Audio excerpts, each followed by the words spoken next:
115회 KPC 모의고사 총평 진행하도록 하겠습니다. 네, 저는 김유성이고요. KPC에서 기본반 멘토를 맡고 있습니다. 모의고사 총평을 시작하기 앞서서 출제 방향을 한번 보겠습니다. 1교시와 2교시는 좀 익숙한 문제, 그래서 이 정도 나도 풀 수 있겠는데 이런 문제들로 구성을 했고요.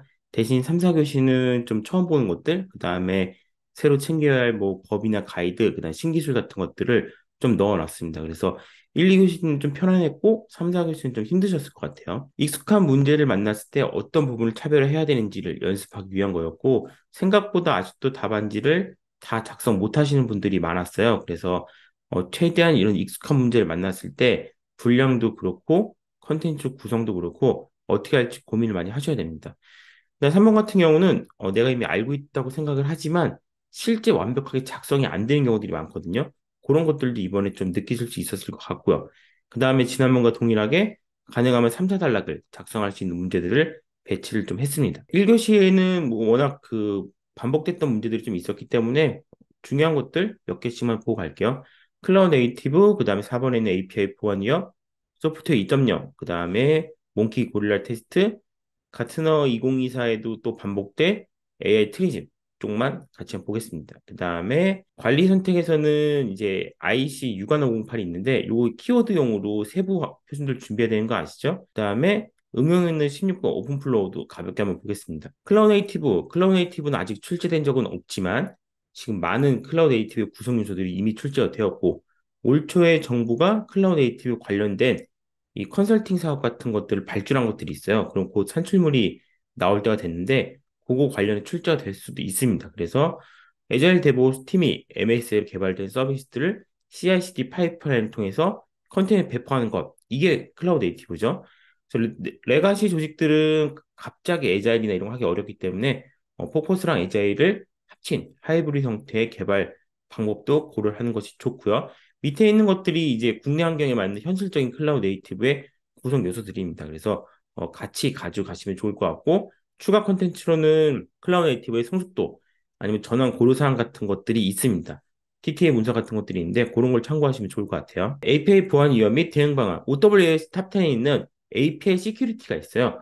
거기에 보시면은 이제 다양한 이제 API 사용함에 있어서 발생할 수 있는 취약점들 어떻게 대응해야 되는지 이런 것들이 나오는데 그걸 정리한 문제입니다. 그래서 뭐 취약한 인증, 데이터 노출, 미흡한 관리 이런 것들이 나오는데 와프 같은 경우는 7계층에서 동작을 하지만 와프만으로는 다 대응이 어렵단 말이죠. 그래서 WAP, 그래서 뭐 API에 대한 프로텍션 개념이 또 도입이 증가가 된 거고 이런 거의 역할들은 이제 보시나 디도스 방어 이런 것들이 추가가 됩니다. 그래서 단독으로 나올 수도 있고 아니면 다른 어떤 API 활용이나 이런 문제가 나왔을 때 3달러 또는 뭐 간글이나 키워드 같은 걸로 사용하기 좋은 문제니까 이것도 잘 정리를 해 두시고요. 소프트웨어 2.0, 인공지능, 머신러닝을 활용해서 지능형 자체 학습 소프트웨어를 만드는 새로운 패러다임인데 1.0은 사람이 위한 개선 수준, 그러니까 인풋과 아웃풋, 중간에 있던 수정사항 같은 것들을 사람이 다 통제를 한다면은 2.0은 보시면 밑에 코드에 라벨링을 했잖아요. 그리고 모델을 개발한 다음에 라벨링 데이터를 코드 모델 집어넣으면은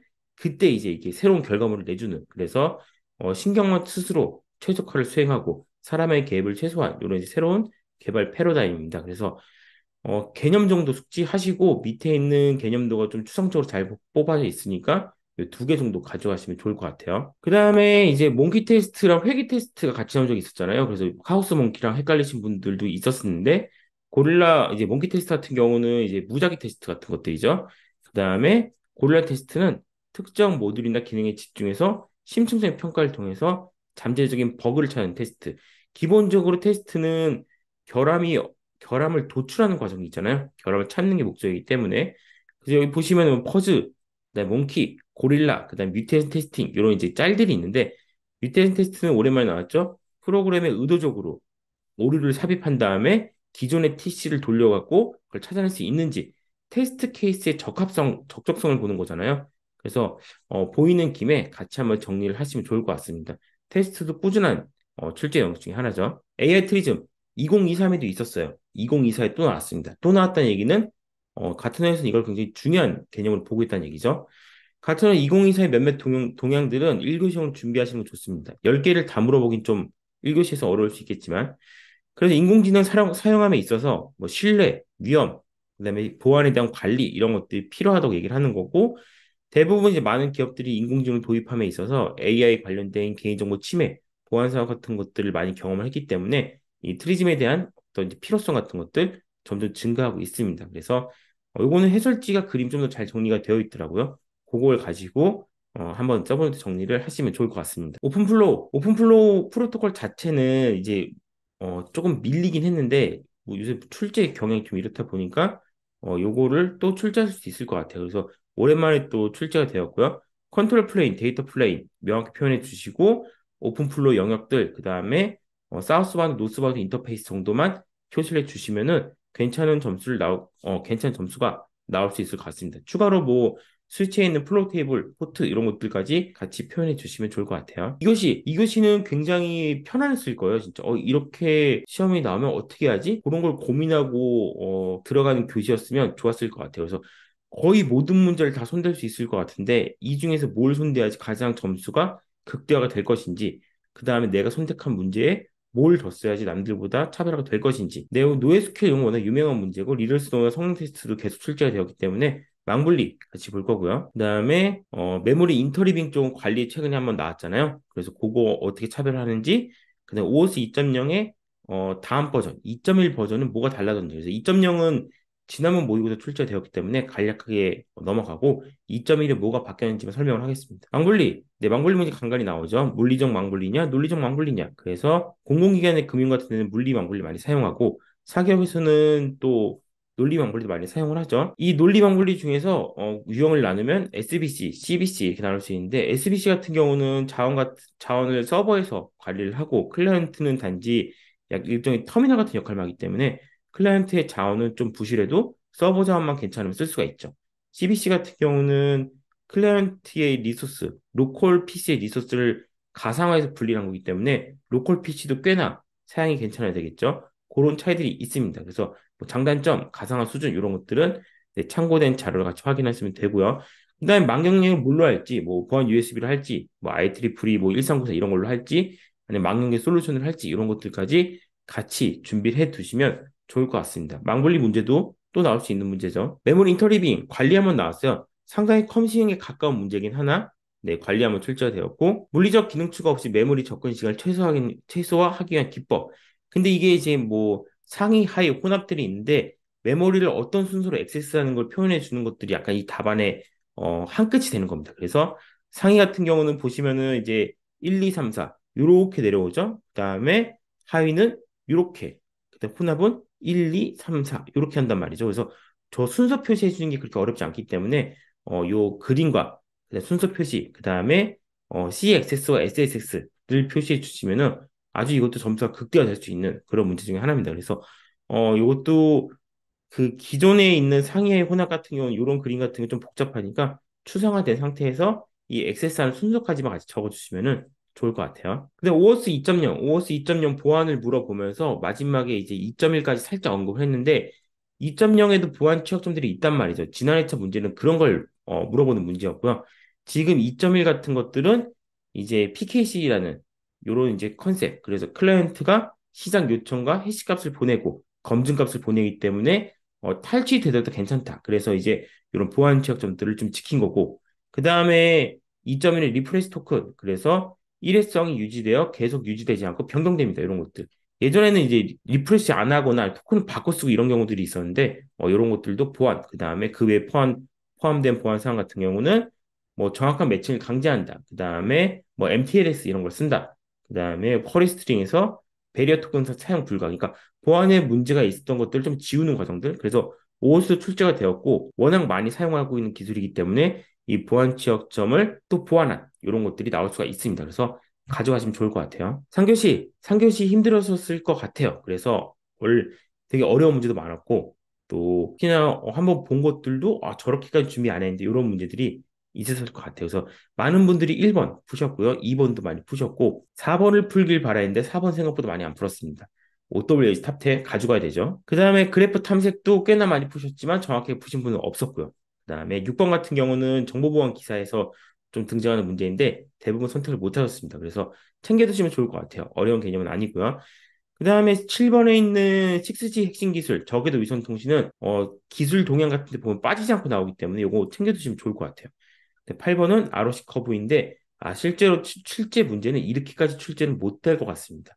근데 혼동행렬 정도 뽑는 거는 가져가시는 게 좋을 것 같아요. 트랜스포머 LM의 문제점 XAI 기존 언어 모델 대비 어텐션 메커니즘을 통해서 높은 성능 향상으로 이제 초고대 언어 모델이 기반이 된 거죠. 그래서 트랜스포머에서 뭔가 개선된 버전, 그리고 그걸 바탕으로 지금의 LMM 같은 게 만들어진 거고, LMM의 문제점이라면 뭐 환각, 편향, 최신성, 효율성 이런 것들, 윤리성 이런 것들에 대한 설명 부재가 원인으로 이제 지목이 되고, 왜냐하면 이제 얘가 잘못된 정보, 편향된 정보, 윤리적으로 맞지 않은 정보를 내는데 이게 설명이 안 된다는 거죠. 인공지능의 약간 단점, 어두운 면이 그런 거잖아요. 얘가 왜 미사일을 쏘는지, 얘가 왜 지금 사람한테 안 좋은 행동을 하는지를 설명 못 한다는 거죠. 그래서 그거를 XAI를 해결하자. 이런 문제 흐름으로 갑니다. 그래서 밑에 그림을 보시면은 모델 러닝 같은 것들, 그다음에 판단 같은 것들이 블랙박스 형태이기 때문에 이런 이제 설명할 수 있는 인공지능 모델 중간중간 단계에서 XAI를 추가해서 이런 문제를 해결하자. 이런 흐름을 잡고 작성할 수 있으면은 가장 좋은 문제. 그래서 최근에 나온 인공지능 문제는 윤리 부분을 항상 짚고 넘어가셔야 될 것 같아요. 그러니까 앞에 기술적인 부분도 표현하지만 마지막에 이래서 뭔가 블랙박스 형태의 인공지능 윤리성 문제들은 이렇게 해결할 수 있습니다라는 결론을 인공지능 문제에 도출해 주시면 좋을 것 같습니다. 인공지능 학습 데이터나 이런 신뢰성들도 문제가 되잖아요. 그래서 같이 가져가시면 좋을 것 같고요. 포프로스 원뷰 고전이죠. 고전인데 워낙 요새 고전이 많이 나오기 때문에 아키텍처의 그 평가도 최근에 좀 많이 나왔으니까 포플러스 원뷰가 안 나온 지가 됐단 말이죠. 그래서 포플러스 원뷰에 있는 이제 유즈 케이스와 논리, 구현, 프로세스 배포 관점이 다르잖아요. 개발자 관점이냐, 시스템 엔지니어냐, 아니면은 뭐 고객 관점이냐, 아니면은 뭐 사용자 관점이냐 이런 식으로 관점이 나눠져 있으니까 이런 것들 뷰를 잘 묶어 놓고 하나 준비를 해 두시는 것들을 추천하겠습니다. 오랜만에 나왔죠? 피처 엔지니어링, PDA, LDA 이제 이것도 같이 물어보니까 대답하기 좀 까다로운 문제 중에 하나였던 것 같아요. 기계학습 알고리즘이 작동하도록 원시 데이터에서 도메인 지식을 바탕으로 빅데이터 분석에 사용할 수 있는 피처를 추출, 선택, 개선해서 분석에 적합한 형식을 변화하는 건데 결국에는 이제 우리가 피처라는 걸 뽑잖아요. 뽑았더니 한 100가지의 어떤 요소가 나왔어요. 근데 100개를 가지고 다 분석하면은 너무 결과를 도출하기 어렵잖아요. 그래서 유의미한 것들 위주로 추린단 말이죠. 그런 것들을 이제 축소한다 그러는데 그런 축소하는 기법이 이제 PDA, LDA 같은 것들이죠. 그래서 피처 엔지니어링을 어떻게 할 건지 이 과정들이 나오게 되는 거죠. 그래서 피처를 뽑아서 로우 데이터에서 클린징하고 변환해서 모델링한 다음에 결과를 도출하는데 피처 너무 많으면 안 되니까 이걸 줄이는 과정들인데 거기 세부 기법들을 두 개를 물어본 문제입니다. 그래서 요 큰 틀, 그다음에 이걸 왜 하는지 개념을 명확하게 가지고 가시면은 좋을 것 같습니다. OWH 탑 10. 네, 이거 작성하신 해설지 만드신 분이 한 땀 한 땀 그림을 다 그리셨는데 상당히 많은 분들이 안 푸셨어요. OWH 탑 10의 이 10개를 다 외우는 거는 사실 좀 불가능에 가깝죠. 왜냐면 외우려면 외울 수 있지만 안 나올 수도 있으니까요. ROI가 안 나오죠. 밑에 있는 이 10개, 이 10개의 취약점들을 나름대로 관계를 보고 묶어놓은 것들이 있단 말이죠.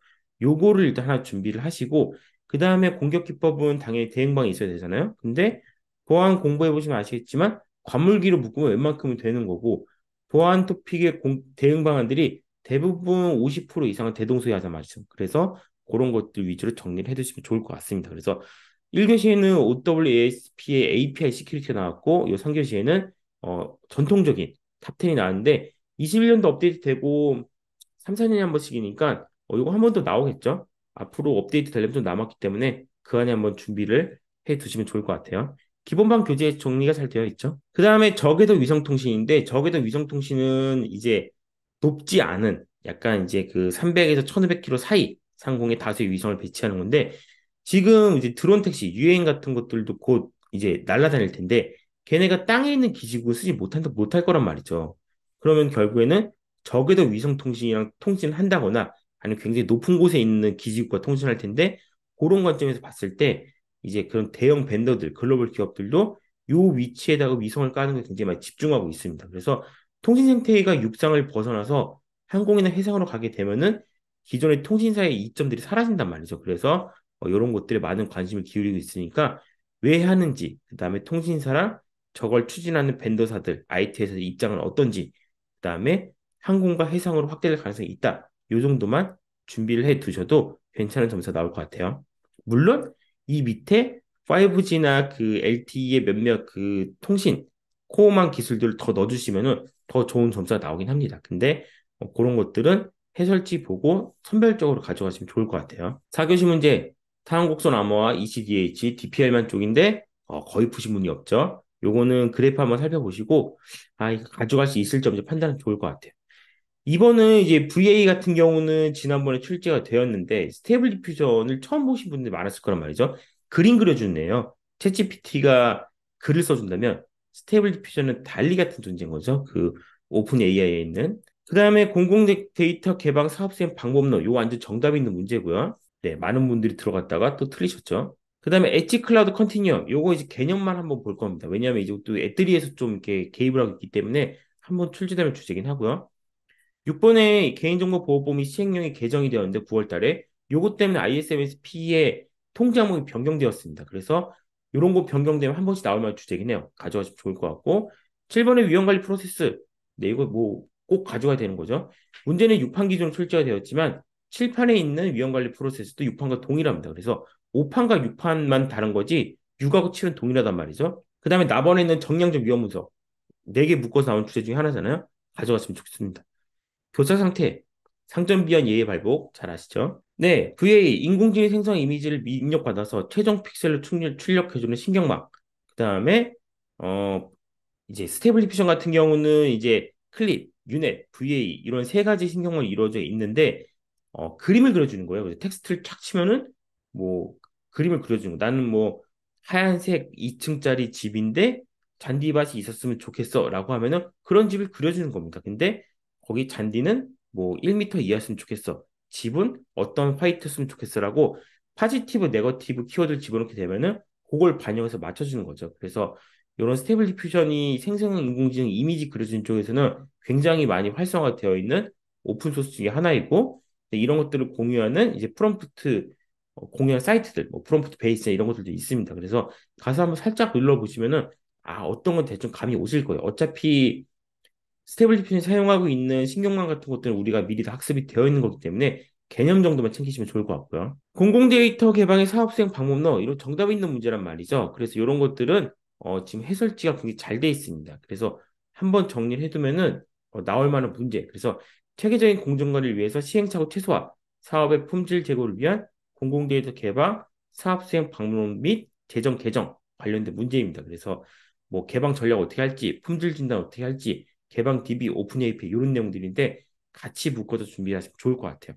이것도 추천하는 문제고요. 엣지 클라우드 컨티뉴엄 개념 운영 모델 플랫폼인데 다계층의 컴퓨팅 요소를 하나의 연속체로 보는 거죠. 그래서 이 마치 요새 이제 CPS, 뭐 엣지 클라우드, 그다음 이런 것들이 개념이 확장되다 보니까 이 피지컬 세상과 사이버 세상 요거를 딱 잘라서 보는 게 아니라 필요할 때 동적으로 밀고 밀고 땡기고 이렇게 식으로 만드는 거예요. 그래서 여기서 이게 이 경계를 넘나들 수 있도록 만드는 것들이 이 엣지 클라우드 컨티뉴엄입니다. 그래서 상당히 개념적이긴 한다. 하나 보시면은 인베디드 단말들이죠. 엣지 클라우드 컴퓨팅 계층을 연결하고 계층을 컨테이너로 가상화한다.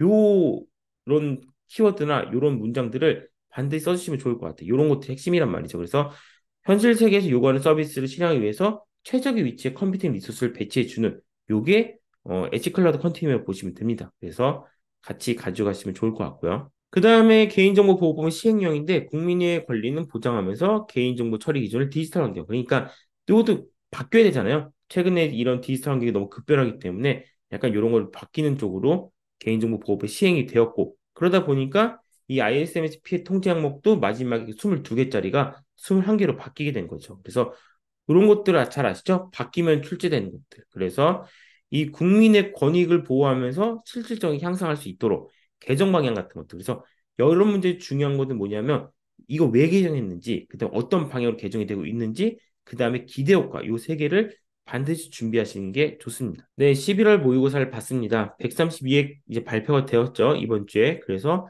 2달 정도가 남았어요.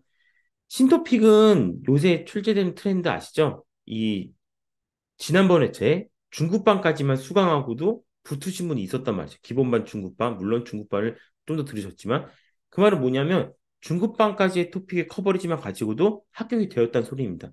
요새 시험이 그래요. 그래서 너무 신토픽에 집중하면 이 기본반, 중급반 토픽들이 멀어져서 오히려 이런 상황에서 불리해질 수가 있습니다. 그래서 신토픽은 개념하고 그림 수준에서 준비하시면 좋을 것 같고요. 또 기억에서 올드 토픽이 멀어졌잖아요. 그림을 점검하면서 도움도 같이 점검을 하시면 좋을 것 같습니다. 그 다음에 두 달 정도 남았기 때문에 서브노트 프리징 슬슬 준비하셔야죠. 한 50일 정도 추천. 늦어도 40일에는 프리징. 왜냐하면 그 이후로 추가해봤자 내가 가져갈 수가 없죠. 보완해야 될 것들 1월 달에 쓰기 특강을 할 예정입니다. 지난번에도 되게 쓰기 특강에서 많이 필력을 늘리셨는데 거기서 고전 토픽을 또 볼 거예요. 왜냐하면 지금은 그런 시기니까요. 고전 토픽에 대한 이해도와 필력을 키울 겁니다. 고전 토픽으로 시험 치면은 정말 차별하기 어려워요. 그런 연습을 할 겁니다. 그 다음에 봤더니 가독성이 무너진 답안지가 너무 많았어요. 답안지의 가독성이 무너지면 어르신들이 안 읽을 확률이 높습니다. 억울하지만 꼭 그 계속 개선해야 할 부분이고요. 그 다음에 시간 관리 중요하죠. 문제를 다 완성을 못 시키거나 특정 문제를 너무 많이 쓰시는 분들이 있어요. 근데 저희는 잘 알고 있지만 10문제, 4문제를 다 못 쓰면은 하나의 문제가 뾰족하더라도 붙기가 어렵죠. 그렇게 붙을 수가 없습니다. 그래서 문항별로 균형을 맞추는 걸 연습하셔야 되고요. 132회까지 두 달 정도 남았습니다. 뭘 준비해야 되냐면 이제 2년 이상, 2년 가까이 공부하신 분들은 알고 있다고 착각하는 토픽들이 있어요. 딱 공부를 안 하는 거죠. 난 이미 이거 알고 있어. 근데 막상 쓰려고 그러면 잘 안 써집니다. 왜냐하면 안 본 지가 오래됐거든요. 그런 것들 점검하면서 디테일을 보강하시면 좋을 것 같고요. 1년에서 2년 사이 서브노트 반복해야죠. 그 다음에 키워드 탁 찌르면 툭 나올 수 있도록 바로 쓸 수 있는 준비를 해놔야 되고요. 6개월에서 1년 기본반, 중급반 토픽, 그 다음에 특강 자료들 있잖아요. 그것만 정리해서 132 한번 노려보는 거죠. 더 이상 추가하지 않는다. 난 기존에 했던 것들 한 300개? 요것만 돌리고 들어간다. 라고 해서 내년 1월 시험에 한번 승부를 보는 거죠. 6개월 이하는 왜 없냐고요? 6개월 이하는 그냥 공부를 계속 해야 됩니다. 계속 쓰고, 계속 서브노트 만들고, 그 다음에 계속 추가하고, 이런 식으로 할 수밖에 없죠. 계속 질문하시고. 그래서 400분의 시험이 굉장히 어려워요. 저도 압니다. 그래서 날도 추웠고 공부하기도 싫고 시험 치기 싫다는 다 알고 있지만 우리가 이걸 보지 않으면 산을 넘을 수가 없어요. 너무나 중요한 과정들입니다. 그래서 저희는 시험에 8명의 기술사님들이 출제를 하셨잖아요. 되게 고생들을 많이 하시고 제가 또 많이 달달 볶는단 말이죠. 그래서 꼭 남은 한 번의 시험 반드시 응시하시고 지금 11월 달 시험에서 아쉬웠던 부분들, 그다음 못 푼 문제들 꼭 정리를 하시면 좋을 것 같습니다. 네, 오늘 우리는 400분 시험을 치면서 합격에 한 걸음 더 가까워졌어요. 그건 확실한 것 같습니다. 그래서 항상 자신감 가지시고 잘할 수 있다고 믿으시고 멘토님들이 뭐 하자 그러면은 속는셈 치고 다 한 번씩 따라가시면 좋을 것 같아요. 네, 오늘도 너무 고생하셨고, 네, 또 잘 준비하시고 다음번 모의고사 때 실력 발휘를 다 같이 하시면 좋을 것 같습니다. 네, 여기까지 마칠게요. 감사합니다.